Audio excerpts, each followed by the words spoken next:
अहिले सामाजिक सञ्जालमा अफ्ताब आलमलाई लिएर धेरै कुराहरू धेरै समुदायका मान्छेहरू भनिरहेका छन् र अफ्ताब आलमलाई लिएर हरेकले भिडियो बनाउँछ।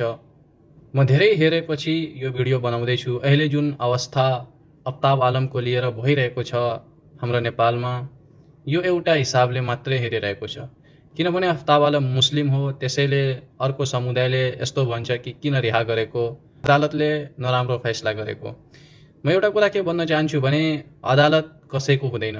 अदालत भनेको इन्साफ गर्ने एउटा घर हो जहाँबाट हरेकलाई इन्साफ मिल्छ, चाहे त्यो मुस्लिम होस् या हिन्दू होस्। यहाँ हिन्दू मुस्लिमको कुरा नगरेर यदि तपाईसँग यति एभिडेन्स छ, प्रुफ छ भने तपाईँ लिएर अदालतमा जानुहोस् र प्रुफ हेराउनुहोस् कि अफ्ताब आलम निर्दोष छैन, दोषी छ र प्रुफको कारणले गर्दा त्यसको माथि आवाज उठाउनु यो सही हुन्छ। अब अफ्ताब